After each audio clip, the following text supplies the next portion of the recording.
Butantan entregou mais 1 milhão de doses da Coronavac. E você vai ver também. A Anvisa analisa se prorroga o prazo de validade da vacina da Janssen. As doses chegam ao país essa semana. Por causa dos ataques de garimpeiros, o governo autorizou o envio da Força Nacional para a terra Yanomami, em Roraima. Representante do governo do Paraguai afirma que o país está tomado pela Covid-19. A Organização dos Estados Americanos concluiu que não houve irregularidades nas eleições peruanas. O resultado segue indefinido. Você vai ver a partir de agora no Jornal Toda Hora, edição da tarde. Olá, boa tarde. Um estudo preliminar apontou que a vacina da empresa americana Novavax tem eficácia geral de 90% contra a Covid-19.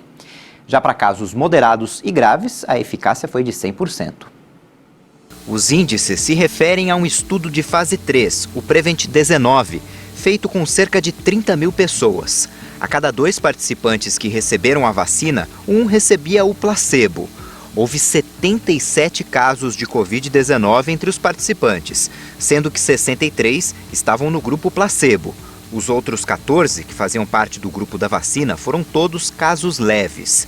Os dados preliminares do estudo feito nos Estados Unidos e no México apontaram uma eficácia geral de 90% e de 100% contra casos graves e moderados da Covid-19. E com relação às variantes, a eficácia da vacina foi de 93,2%.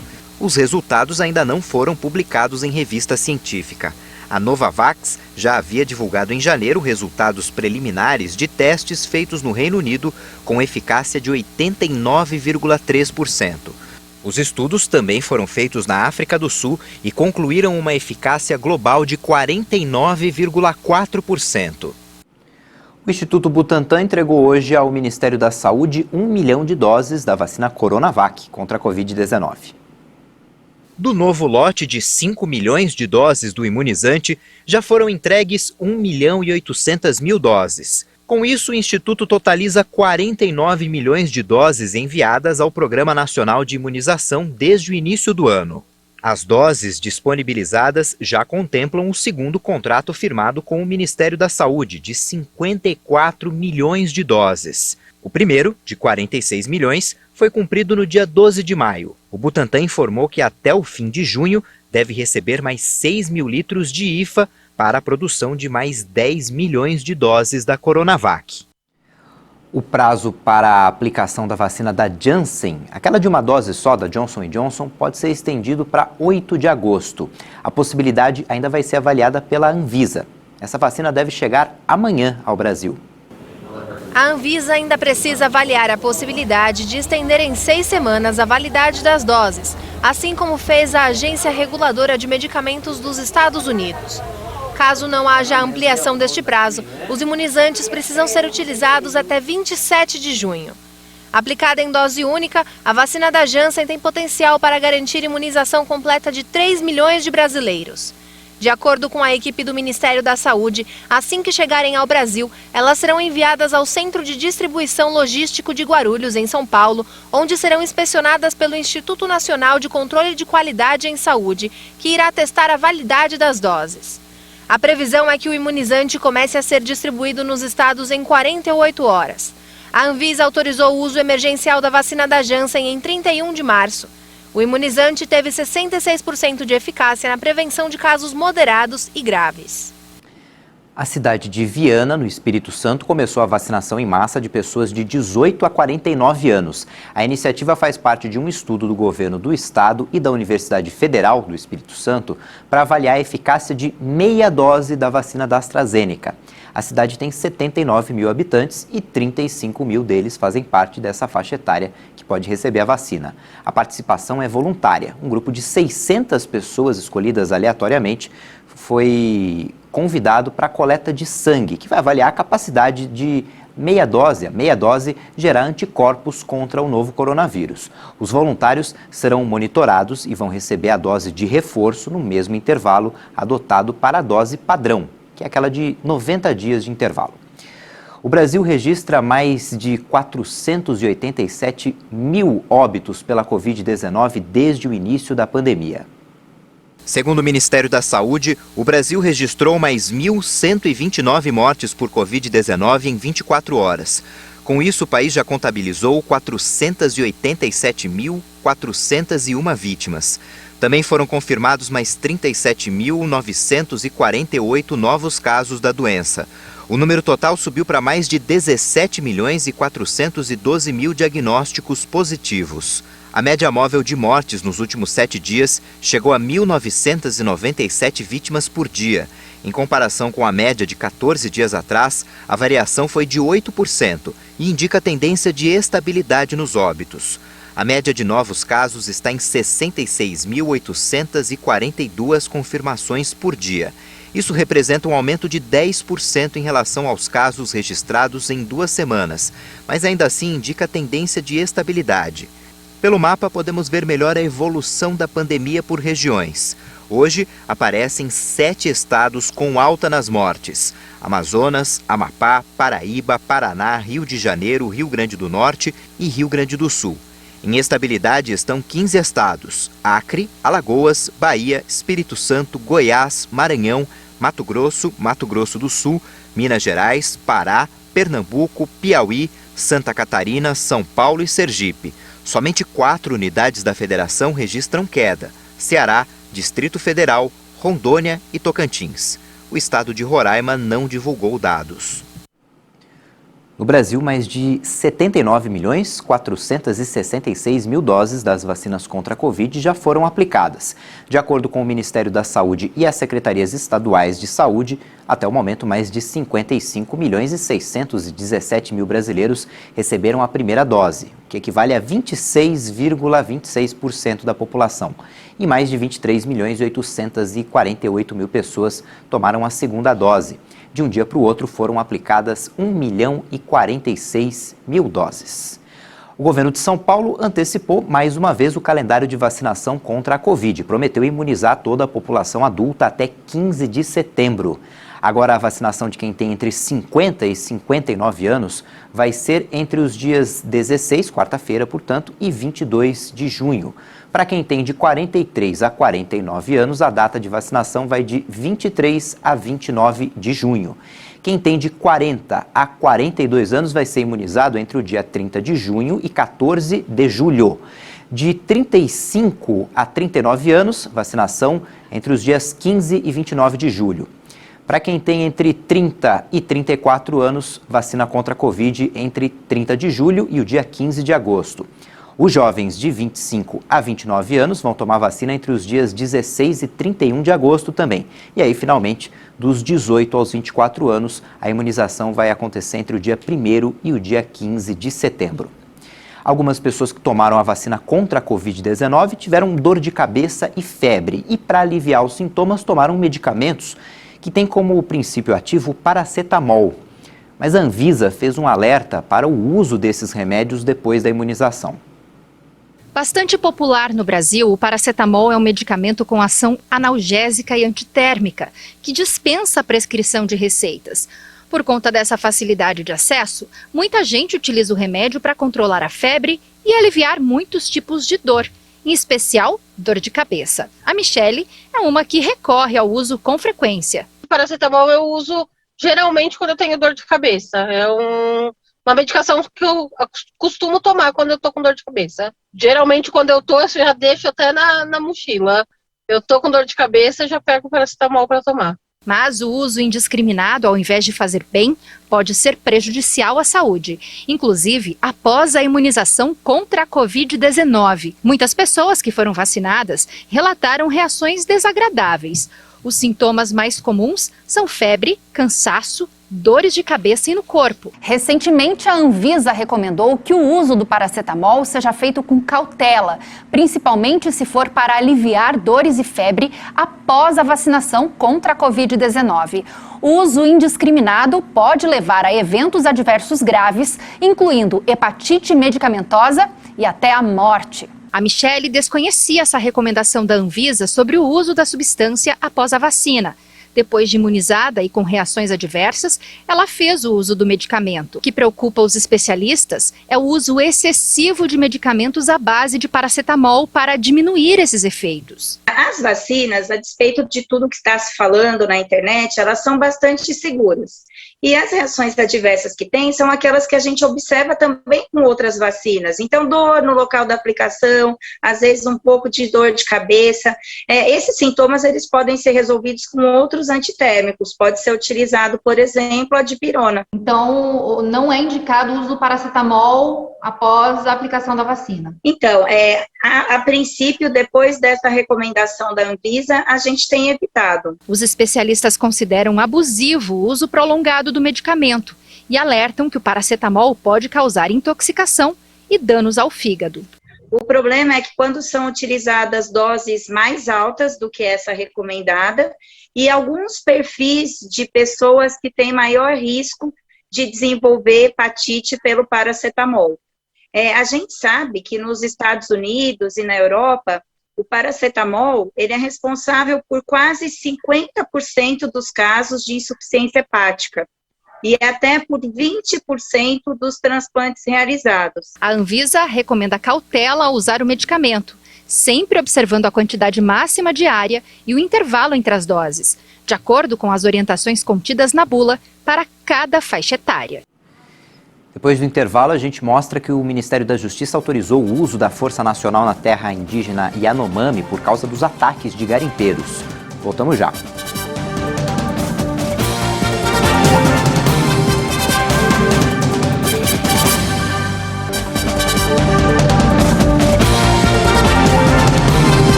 Uma hora e 15 no horário de Brasília e um incêndio de grandes proporções atinge nesse momento uma fábrica de aditivos químicos em Illinois, nos Estados Unidos. Tem muito fogo, fumaça preta, né? E as autoridades trabalham para tentar conter as chamas. E o medo é de uma explosão ainda mais grave por envolver produtos químicos. As primeiras informações são de que toda a região foi evacuada. Os funcionários já saíram desta empresa, não há informações sobre vítimas ou sobre a causa desse incêndio que você acabou de ver. O Ministério da Justiça autorizou o uso da Força Nacional na terra indígena Yanomami, em Roraima. A portaria foi publicada hoje no Diário Oficial da União e vale por 90 dias. A região, que fica às margens do rio Uraricuera, em Alto Alegre, no norte de Roraima, tem constantes ataques de garimpeiros desde o dia 10 de maio. No fim do mesmo mês, o ministro do Supremo Tribunal Federal, Luiz Roberto Barroso, determinou ao governo que medidas fossem adotadas para proteger a terra Yanomami. Com isso, o ministro da Justiça autorizou o apoio da Força Nacional às atividades locais para a preservação da ordem pública e o reforço da segurança das pessoas e do patrimônio. A terra indígena Yanomami é alvo do garimpo ilegal de ouro desde a década de 1980. A comunidade indígena Palimiú faz parte da rota usada por garimpeiros para chegar aos acampamentos que ficam no meio da floresta. A vacinação contra o coronavírus em Manaus, no Amazonas, foi suspensa hoje. Segundo a Prefeitura, a suspensão foi necessária para que a coordenadoria do Programa Nacional de Imunização pudesse analisar os dados e definir um novo calendário para as próximas semanas. No último final de semana, a Secretaria Municipal de Saúde fez um mutirão e cerca de 140 mil pessoas com mais de 40 anos foram vacinadas. A cidade do Rio de Janeiro vai vacinar nessa semana todos os moradores com mais de 50 anos. Hoje, quem tem 53 anos poderá ser imunizado e até sexta-feira todos com 50 ou mais já terão recebido pelo menos uma dose da vacina. A quarta-feira vai ser dedicada aos profissionais da educação, dessa vez para quem trabalha no ensino superior e em cursos profissionalizantes. A Prefeitura afirmou que caso o ritmo de vacinação se mantenha como o atual, pode ser possível antecipar o calendário em até um mês, o que permitiria toda a população carioca acima de 18 anos ser vacinada até metade de setembro. O diretor de Vigilância do Ministério da Saúde do Paraguai, Guilhermo Sequeira, afirmou que o país está tomado pela Covid-19. A doença se espalhou por todas as regiões com uma taxa de mortalidade muito elevada nos últimos dias. Segundo Guilhermo, provavelmente o Paraguai chegará ao nível 4, que é o alerta máximo na transmissão comunitária. 95% dos distritos do país estão em uma situação complicada, disse a autoridade em entrevista coletiva. O Paraguai acumula 10.412 mortes desde que registrou o primeiro caso de Covid em março de 2020, com um total de 384.989 infecções. Em 14 dias, a média de óbitos é de 22,6 a cada 100 mil habitantes, o que coloca o Paraguai como o segundo país com maior mortalidade do mundo, atrás apenas do Uruguai. A contagem é da agência France Press com base em dados oficiais. Falei agora há pouco em vacinação para todos com mais de 50 anos em São Paulo, mas não, na cidade do Rio de Janeiro, a previsão é de vacinar todo mundo essa semana contra a Covid-19. Com a pandemia, a doação de sangue caiu 10% no Brasil, segundo os dados do Ministério da Saúde. E no Dia Mundial do Doador de Sangue, a pasta lançou uma campanha para aumentar as doações. A data foi criada por iniciativa da Organização Mundial da Saúde em 2014 e o dia escolhido é uma homenagem ao imunologista austríaco que descobriu o fator RH e várias diferenças entre os diversos tipos sanguíneos. O objetivo desta data é homenagear a todos os doadores de sangue e também conscientizar os não doadores sobre a importância deste ato. Em meses mais frios, há uma baixa maior nas doações, que já sofrem com uma redução de cerca de 10% por causa da pandemia. A ação do Ministério da Saúde busca reverter essa queda nos estoques. As ações estão acontecendo com cadastro e agendamento para evitar aglomerações e filas. Para doar, a pessoa precisa pesar acima de 50 quilos, não ter hepatite e outras doenças transmissíveis, estar bem alimentado e descansado. Em tempo de vacinação contra a Covid, é importante ficar atento aos prazos para poder fazer a doação. Quem tomou a Coronavac, aquela do Butantan, precisa esperar 48 horas para fazer a doação. Já os que receberam vacinas da AstraZeneca ou da Pfizer podem fazer a doação de sangue depois de 7 dias. A candidata Keiko Fujimori pediu a anulação de 200 mil votos nas eleições do Peru, mas a Organização dos Estados Americanos, a OEA, descartou irregularidades. O segundo turno presidencial no Peru entre os candidatos Keiko Fujimori e Pedro Castillo foi um processo eleitoral positivo no qual não foram detectadas graves irregularidades. A afirmação foi feita pela missão de observação eleitoral da Organização de Estados Americanos. A missão não detectou graves irregularidades, reportou o informe preliminar da OEA. Ela foi liderada pelo ex-chanceler paraguaio Rubem Ramírez, que apoia o trabalho dos órgãos eleitorais peruanos. A candidata Keiko Fujimori denunciou indícios de fraude e pediu a anulação de cerca de 200 mil votos. A disputa ainda não tem vencedor. Mesmo assim, líderes regionais como o presidente da Bolívia, Luiz Arce, e da Argentina, Alberto Fernandes, parabenizaram o esquerdista Pedro Castillo como chefe de Estado eleito no Peru. A partir de hoje, os nascidos em setembro que receberam o auxílio emergencial já podem sacar a segunda parcela e fazer transferências também. A terceira parcela para esse mesmo grupo vai ser depositada em conta no dia 11 de julho. A Petrobras reduziu no fim de semana o preço da gasolina nas refinarias em 1,9%. É o segundo reajuste da gestão Joaquim Silva e Luna, que assumiu o comando da estatal em abril. O preço médio do combustível caiu 5 centavos por litro. O repasse ao consumidor depende dos postos e das distribuidoras, mas o valor cobrado nas refinarias representa 1/3 do preço final. O preço do diesel não mudou. Naftali Bennett ganhou o voto de confiança do Parlamento de Israel e se tornou o primeiro-ministro do país. A votação encerrou os 12 anos de poder de Benjamin Netanyahu. O direitista Bennett, apoiado por uma aliança entre esquerda e direita que inclui partidos árabes, obteve o voto favorável de 60 dos 119 deputados presentes e 59 contra, pertencentes ao Likud de Netanyahu e dos grupos de extrema-direita e ultra-ortodoxos. Mais cedo, neste domingo, Netanyahu afirmou perante o parlamento que vai continuar na política como opositor. Netanyahu está sendo julgado há um ano por suposta corrupção. Os protestos pedindo sua renúncia continuam, o último deles na noite de sábado.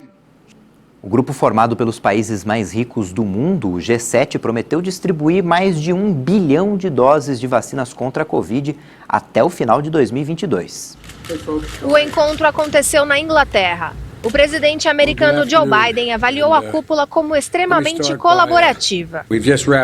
Acabamos de concluir o que foi uma reunião extraordinariamente colaborativa e produtiva no G7. Os líderes prometeram distribuir mais de 1 bilhão de doses de vacinas contra a Covid-19 até o final de 2022, seja diretamente ou por meio de financiamento. Emergência climática e ameaças russas e chinesas também estiveram na pauta da cúpula.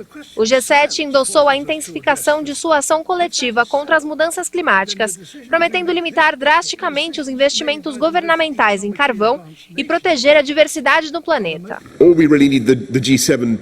Tudo o que realmente precisamos que o G7 faça é assumir alguns compromissos maiores. Precisamos de alguns compromissos maiores no financiamento do clima, na eliminação do carvão, em veículos de baixo carbono e de todos os tipos, assumindo compromissos sobre a proteção da natureza e a biodiversidade, que é parte integrante da nossa luta contra as mudanças climáticas. O G7 também pediu à Rússia que ponha fim às suas atividades consideradas desestabilizadoras, incluindo interferências nos sistemas democráticos de outros países e ataques cibernéticos. O grupo das nações mais ricas do mundo também pediu à China para cooperar com a Organização Mundial da Saúde em uma segunda investigação transparente sobre as origens da Covid-19. O G7 solicitou ao governo do gigante asiático que respeite os direitos humanos da minoria muçulmana da região de Xinjiang e em Hong Kong. O grupo informou estar disposto a cooperar com Pequim quando for de interesse mútuo. O Brasil goleou a Venezuela ontem na estreia da Copa América. O jogo foi em Brasília e os gols foram feitos pelo zagueiro Marquinhos, gol marcado ainda no primeiro tempo, e no segundo tempo Neymar fez um gol de pênalti e igualou a marca de Ronaldo Fenômeno como o segundo maior artilheiro da história da seleção brasileira. Ele tem 67 gols e só está atrás do Pelé. Gabigol fez o terceiro gol do Brasil na partida. Ontem também teve Colômbia e Equador. A Colômbia venceu o Equador por 1-0, um jogo disputado em Cuiabá. E hoje, na Eurocopa, a República Tcheca venceu a Escócia por 2-0. Essa edição fica por aqui. Já tem outras informações com a Juliana Dariva e no YouTube você pode rever as nossas reportagens. Tchau, boa tarde.